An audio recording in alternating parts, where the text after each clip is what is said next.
So these things, a lot of them, I believe, are fluffy to me.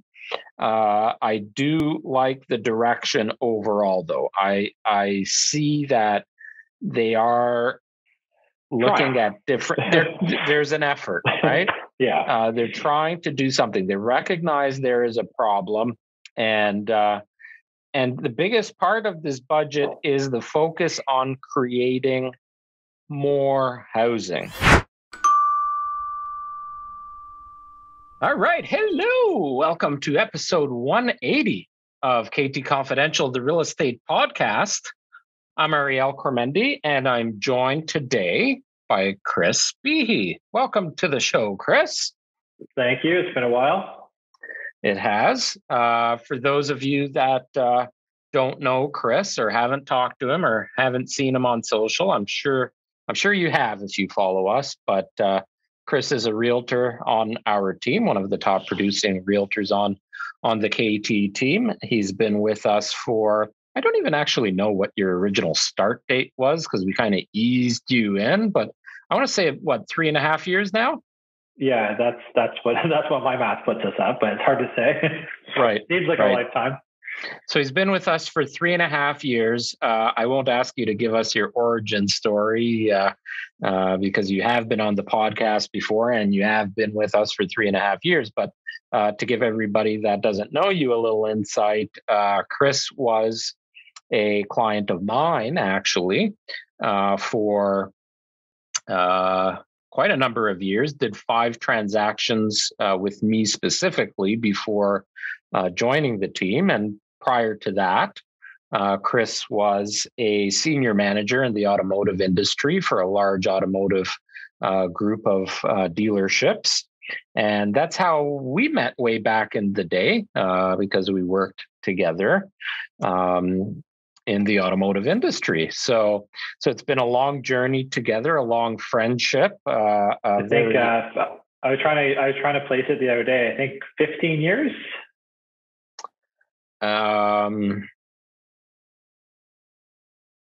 It's close. It's I want to say 2008. Yeah, 2008 in October of 2008. So ish. I want to say ish. Close. So close to 15 years. And you and I have a lot of similarities. We have a lot of similar interests. We both have 2 young boys, and we most of the time get along. So I'm excited to do this podcast with you today. How you doing? First of all, how's life? How are things? Great. Sun is shining. I was making plans to get the boat in the water soon. Kids are back at school. So life is good.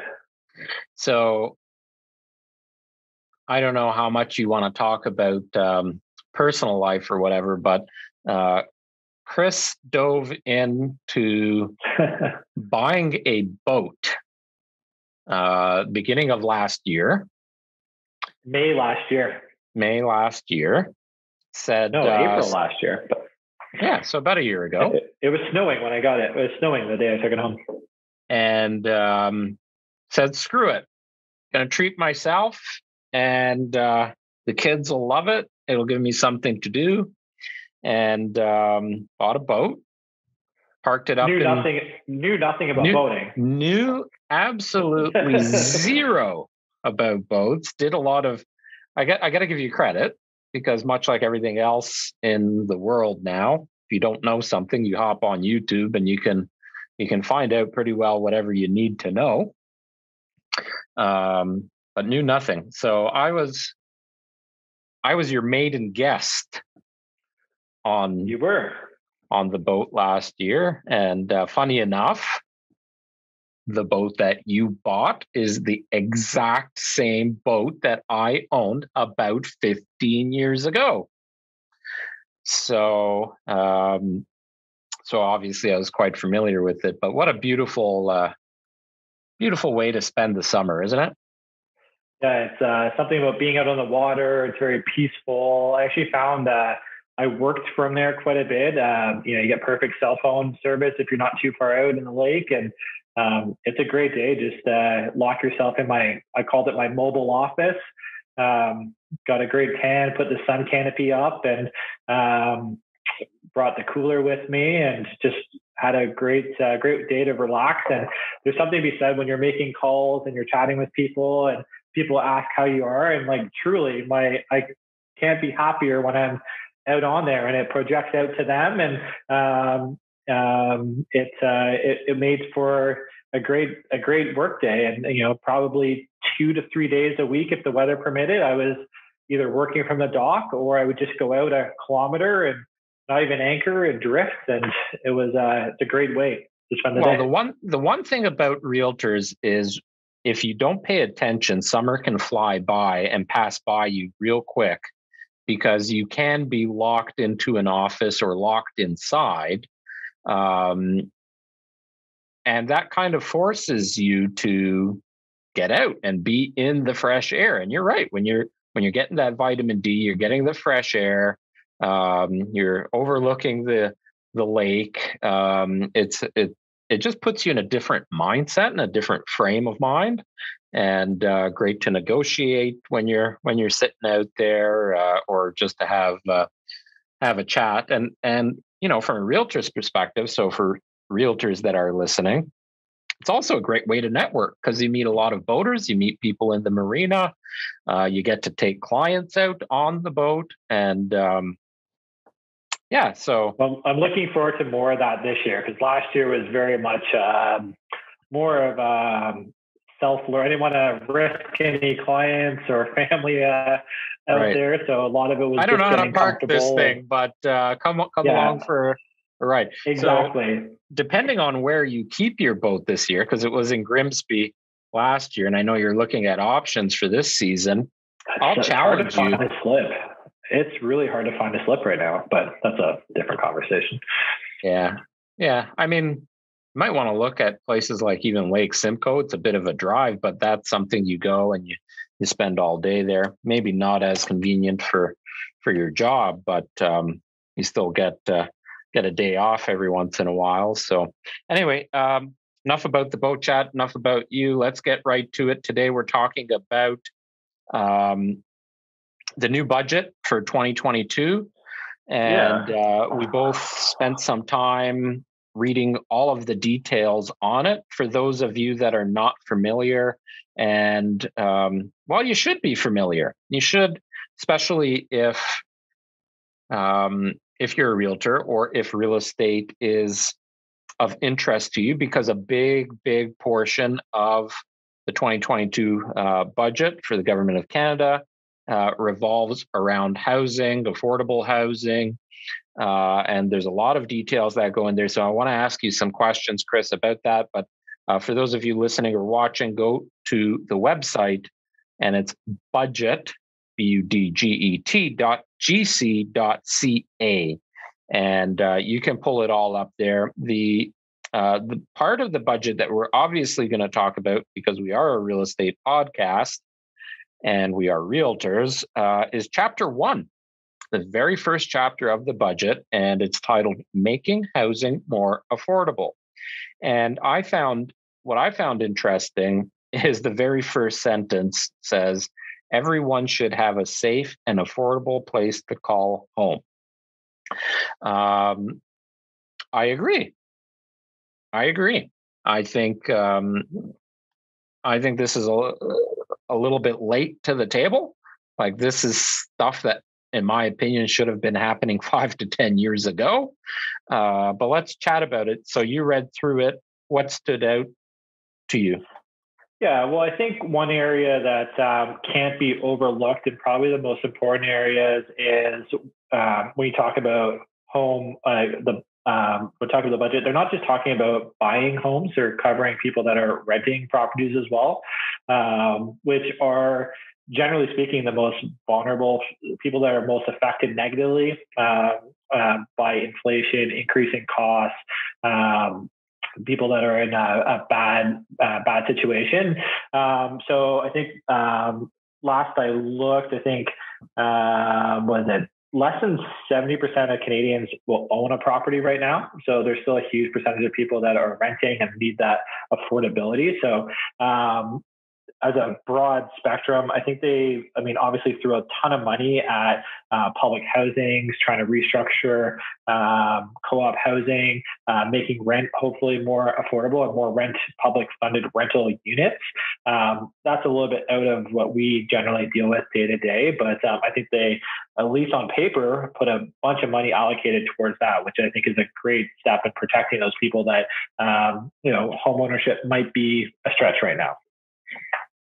And for a lot of people across North America, well, Canada and the US specifically, but certainly in Canada, being a home owner is going to remain increasingly challenging, regardless of this budget and any changes that the government implements, because let's face it, with the amount of immigration that will be coming into Canada, and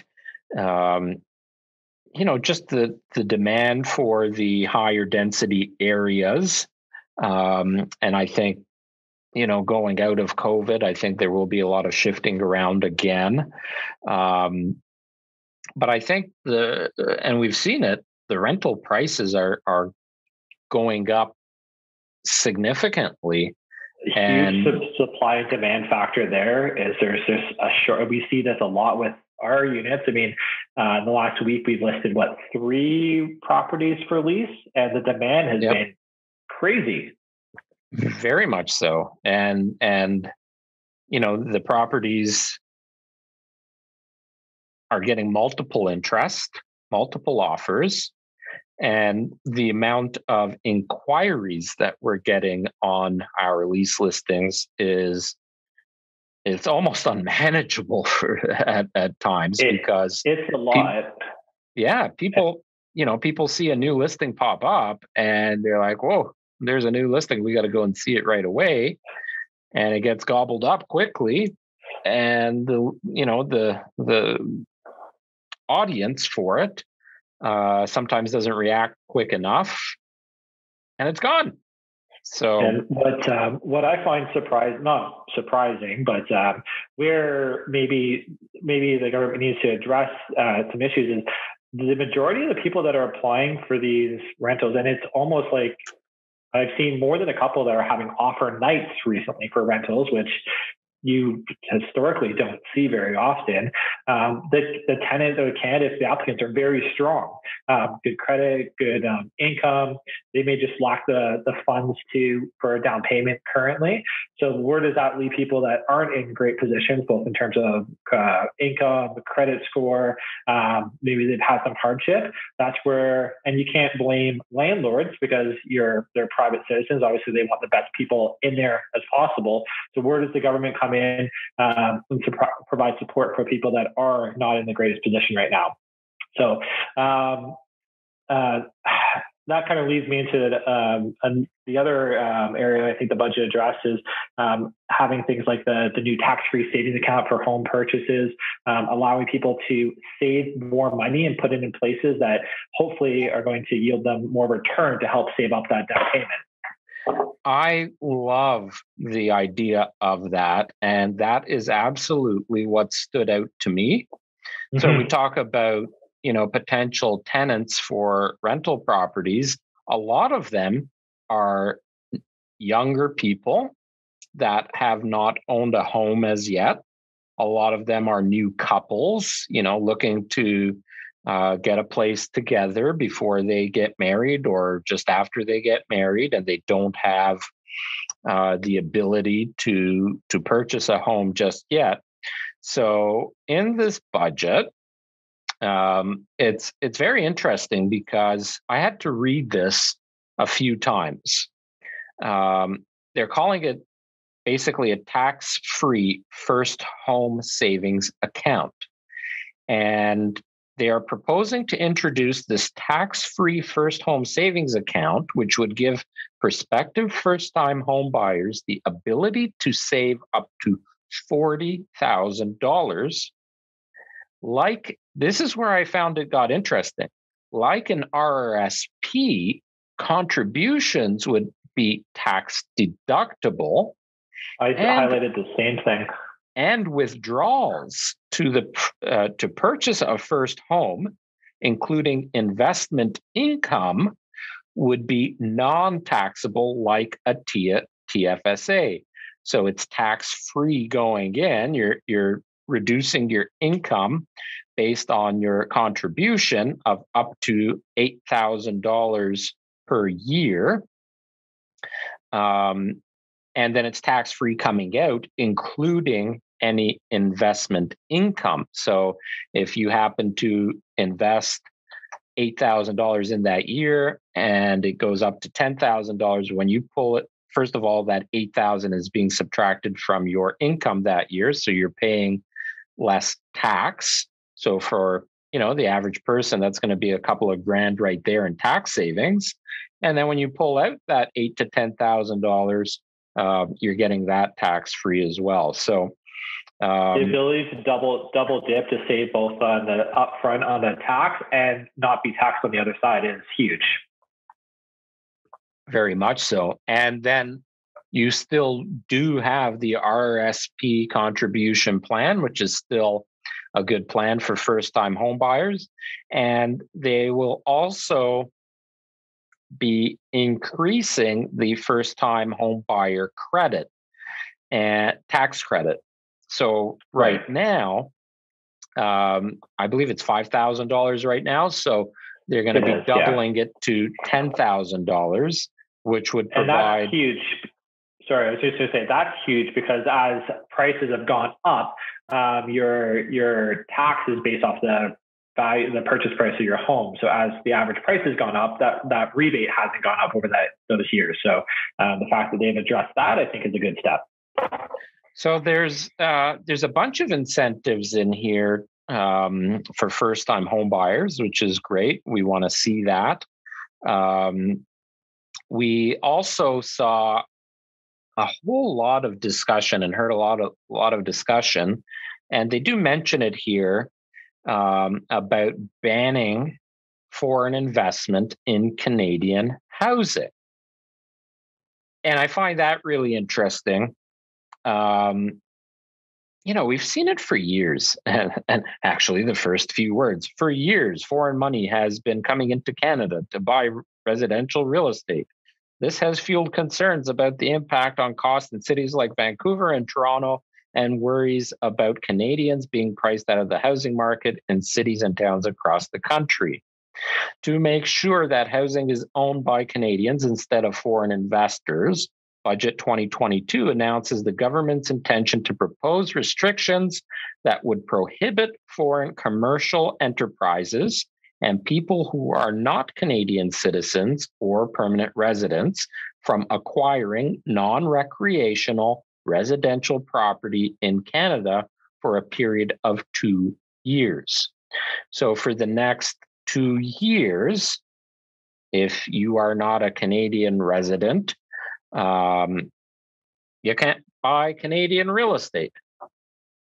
I found this one is there's loopholes. So permanent residents are exempt, students are exempt, and then what dictates a recreational property versus a primary residence? So that's where things get interesting to me, because I can see all of these foreigners saying, okay, you're not going to let me buy that home. I'm going to buy up all the lakefront property. Exactly. Because I got the money to do that, and you guys will never own a cottage again. Exactly. And there has been pockets that have done this already in Canada. So Vancouver, for example, they've had this running, and there's a big debate whether or not it's actually cooled anything there. Since they implemented it, prices have gone nothing but up steadily as well. So there's really, I'd want to see more numbers in terms of how much foreign money is actually being invested, and how that's very small percentage. Adrian was chatting about that with me on a previous episode, and it is a very, very small percentage. But here's the thing. I feel like that part of the budget, though, is, I mean, that's what they're screaming. That was their headline. That's what they're kind of beating their chest over. We're doing this. What Canadien is going to say, no, that's a bad idea. So I feel like that is the part of the budget they are emphasizing, which really has probably the smallest effect when you kind of break things down. Yeah, it's a little bit of fluff, right? It's that political fluff. Mm-hmm. Another interesting point here is they're looking at making property flippers, quote unquote flippers, pay their fair share. So Budget 2022 proposes to introduce new rules to ensure profits from flipping properties are taxed fully and fairly. Specifically, any person who sells a property that they have held for less than 12 months would be considered to be flipping properties and would be subject to full taxation on their profits as business income. Exemptions would apply for Canadians who sell their home due to certain life circumstances, such as death, disability, the birth of a child, a new job, or a divorce. Exemptions will be set in forthcoming rules, and Canadians will be consulted on the legislative proposals. So, again, I don't know. To your point, I think if you want to get around these rules, there are probably loopholes that you can find. Honey, we're getting divorced on paper. No, but there's loopholes around these for sure, and they haven't been specific on how they're going to be enforced yet. So maybe more fluff in there as well. And the reality is, most investors right now, most flippers, unless they're looking at doing a quick flip, they're holding their properties for that 12 months right now, and they're avoiding capital gains right now. Or they're writing them down enough where it mitigates that right now. Right. So let's just say this rule is basically you got to sell it after 12 months is up. Right. Right. The way it's written to me says if I sell it at 13 months, I'm just taxed on my capital gains, which would be and 50% of the gains would be taxable. Here they want to tax the full 100%. So for me, if I look at the math, I'm thinking, well, okay, I purchased this property, I renovated it for the purpose of resale, and I completed that job in 4 to 6 months, which is quite challenging now because of contractor availability and supply materials and supply availability. Well, why wouldn't I just hold it for another 6 months?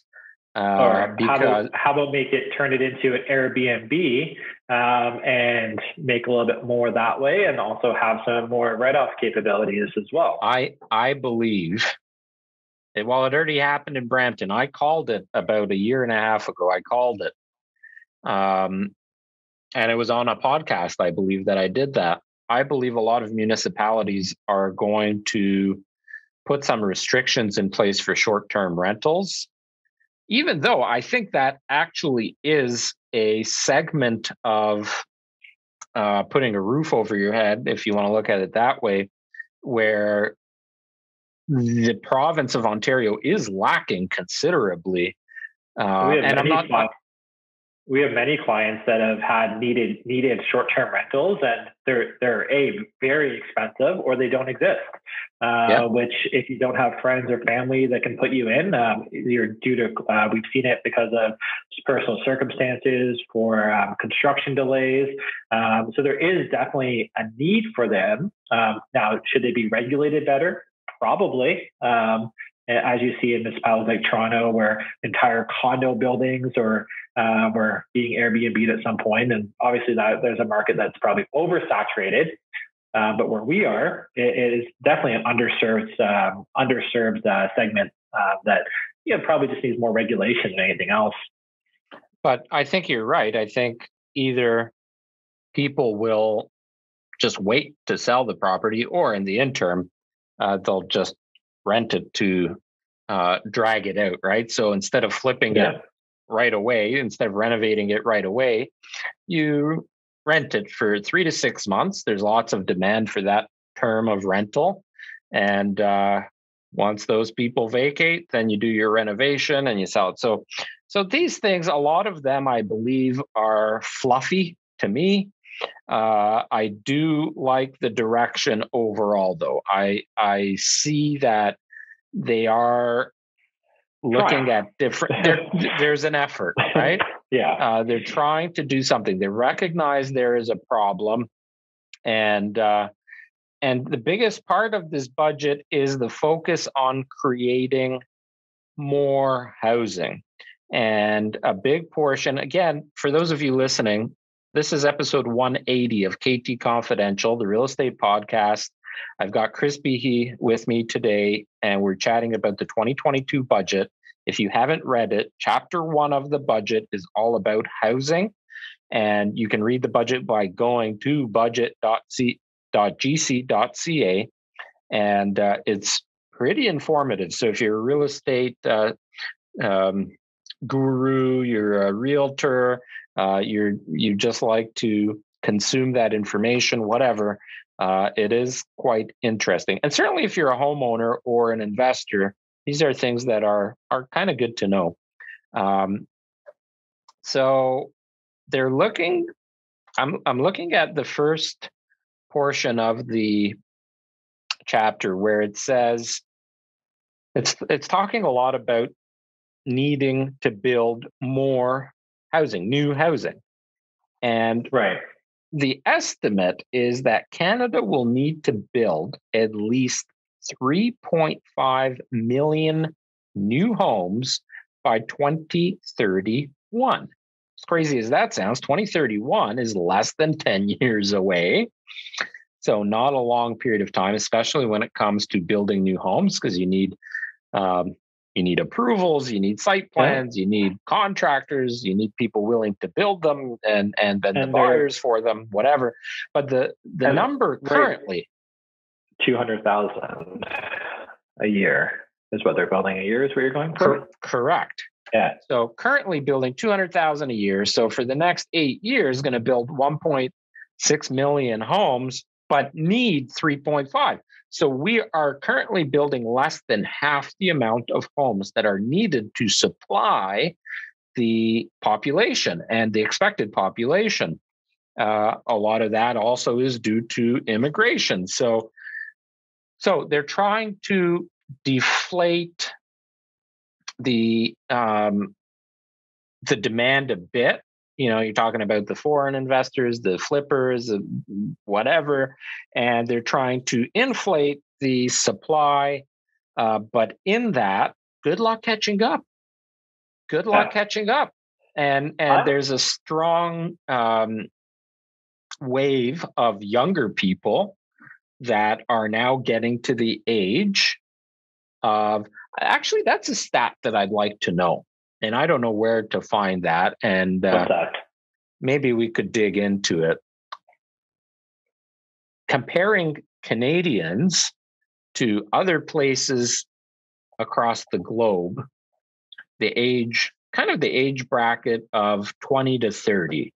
What percentage of Canadians from the age of roughly 20 to 30 are homeowners? And then how does that stack up against other countries? And I think we're going to see a lot of imbalance across the country with that stat, if there is that stat. I'm sure there is. Well, I think a couple of things that affect that, obviously, everything we talked about as well. But I was reading earlier or a while ago that last year, all home sales across the board, about 20% were people that already owned a primary residency, a primary resident. So you're looking at a huge amount of people that are buying secondary properties because of obviously their investments, their price, the value of their home's gone up X amount over the years, and they can pull in that equity and they want to do that again, which I don't think is a bad thing necessarily, because again, we're looking at rental markets and having a shortfall. They have to come from somewhere. Yeah. But there's definitely a squeeze there as well. So, well, I think I think what we're also going to see, and I've said this before, but I think what we're also going to see as the years pass and probably into like the 2030s, is people that have children now that are teens, they'll be gifted a lot of money for down payments to help make housing affordable. We're seeing it now. Right? Like, well, I think you and I have talked about joking around almost about buying or looking at investing in properties now for our kids who are 5 and 6, with that time horizon is by they're in their 20s, at least they'll have something that tangible that we can give them that way. I have a client that has 4 kids, and they now have 4 properties. One of them that is their family residence, but 3 of them that are rental properties, and they're planning to buy a 4th. And their goal is when each child graduates from university with their degree, that they'll give them that home. And the only thing that really it has cost them was the initial down payment. And that down payment was pulled from equity in their primary residence. So really cash-wise, it didn't cost them anything. And in the interim, there are tenants in those properties and paying down the mortgage accordingly. So I think a lot of people will be doing that. Yeah, for sure. I mean, going back to kind of what we first were talking about there, the only concern I have with so they're calling it the acceleration plan, basically just trying to get cut through some of this red tape. I just worry at what cost. We're in an environmental sensitive area here in terms of green belting. We're looking at more population density. So is that going to put an increase in value of older properties that have more land and more value because it's not as dense? You look at even in Milton, you go from the different neighborhoods, the new areas they're building, you can feel it. I mean, they are much denser. There's condos on each corner. You have village homes on smaller streets. And then even the larger homes are on smaller streets. So I know we need to squeeze more in and make more with less, but is that going to kind of have a negative effect of what this is trying to accomplish and in turn increase the value on those other areas? You know what I'd really like to do, Chris?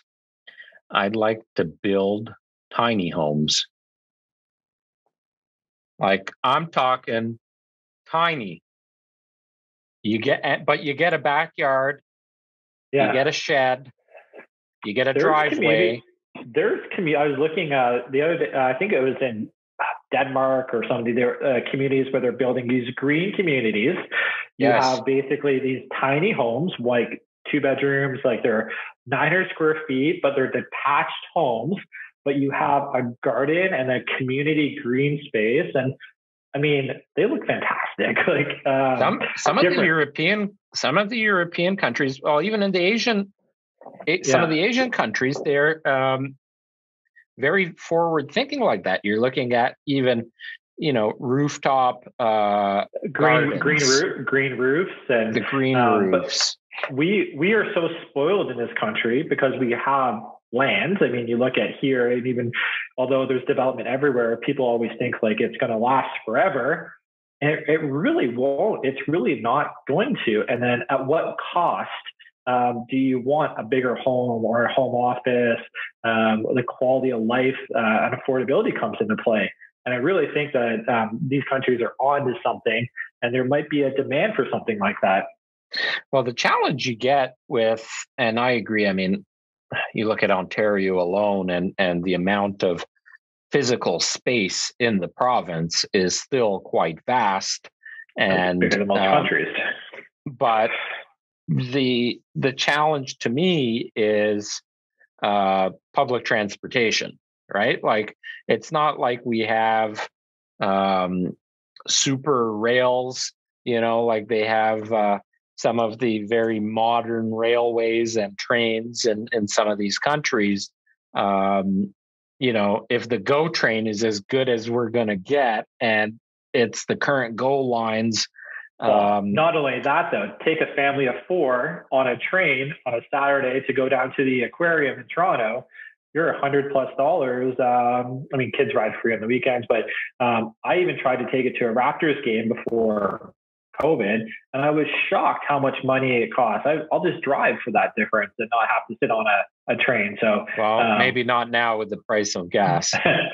But to your point, is it's not just the lack of public transit and public infrastructure; it's the affordability of it as well. You want people to use it, but you're asking them to pay a premium for it. I was joking with someone the other day about Milton public transit, and you see a lot of buses, but I wonder what the number is on actual usage. Like, it may be cheaper just to give everyone Uber gift certificates that actually use it. No kidding. I very seldomly see anybody in a Milton bus. Yeah. Yeah, and they're big buses. I mean, I know they're hybrid, natural gas, or protein. They're supposed to be pretty efficient, but it seems like a giant waste.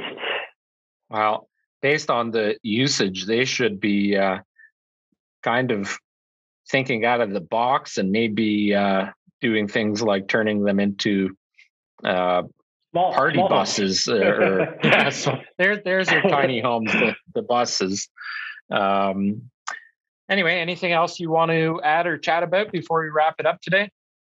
No, I mean, obviously with something like this, there's a couple of things that what's the actual follow through with the budget? How is it actually going to get implemented? And unfortunately, for something like this, we're not going to see if it works or doesn't work for years. So, True. I mean, I hope they build more homes. I hope they address affordability in rental properties. In the interim, I don't know about you, but I don't see, by the time things are actually implemented, I don't see this having a huge effect. And the other thing I don't think it addressed is in a country like Canada, is the regional nature of real estate. Real estate in Toronto isn't real estate in Halifax, isn't real estate in Quebec, isn't real estate in Vancouver, Regina, Saskatchewan. Like it just doesn't address that nature of our country. And the crazy part about that is, as the population increases in the country, that increase of population is going to be in those higher density areas because of jobs. And so, as bad as it is, public transit as well, right. People want to be where there's other people. Yeah. If I was just moving to this country, I wouldn't be looking to move to none of it. I wouldn't be looking to move into northern Alberta. No, and you want to move where you have people with similar religions and similar backgrounds and languages and traditions. Or maybe you already know people that immigrated here and they just happened to land in Richmond Hill, and now you want to live in Richmond Hill, right? So, I tend to agree. I don't think that this is going to necessarily help anything in the short term. And by the time it does, quote unquote, help, it will be outdated. It will be behind again. And there seems to be no catching up. And that's where we get into the supply and demand factors that have increased the prices in the province and right across the country for years now, and I don't think that's going to change a whole lot. So, anyways, if you guys that are listening, thank you very much for listening and watching episode 180. If you have a comment, whether it's about the 2022 budget and some of the changes and some of the proposed changes, leave a comment. We will be happy to discuss it with you. And I think maybe if you had an idea or how you would maybe change the budget, maybe that's a follow-up as we kind of brainstorm different things or different suggestions that we have that would actually maybe affect real estate prices in the market today. Yeah. We can send a message to the government and tell them, here's the audience poll, right? Here's what the audience thinks. I'm sure they're listening. Well, we will tag them. All right, Christopher, thanks for joining me today. That's episode 180 of KT Confidential. We'll see you next week.